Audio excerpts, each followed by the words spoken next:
Let's consider some things that the Bible has to say about the power of God. Ephesians 3:20 says, "Now to him who is able to do exceedingly abundantly above all that we ask or think, according to the power that works in us." What a great scripture. To him who is able to do exceedingly abundantly above all you can ask and think. I don't know about you, but I can think of an awful lot of things.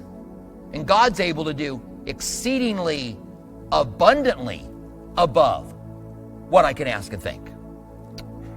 1 Corinthians 1:18 says, "For the message of the cross is foolishness to those who are perishing." Remember, this is Corinth. This is Corinthians that he's saying this to. But to us, who are being saved, it is the power of God. So, the power of God working within us. The cross, the message of the cross, is the power of God. But it's foolishness to the world. The world thinks, how silly. You think that a guy dying on a cross 2,000 years ago is what saves you?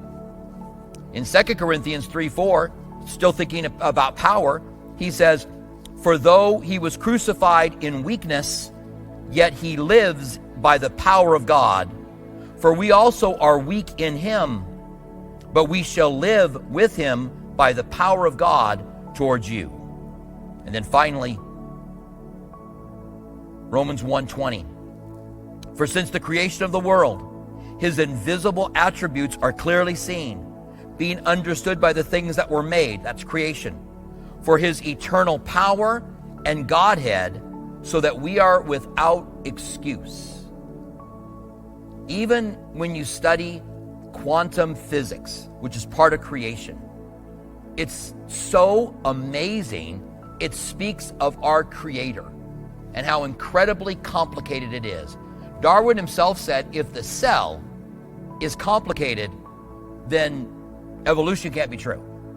And the cell is far more complicated than he ever thought. So is the atom, by the way. The atom, I'm not going to go into it. I won't do it. That's a rabbit trail, and I'm going to pull back from it. Just saying, God's creation reveals the power of God.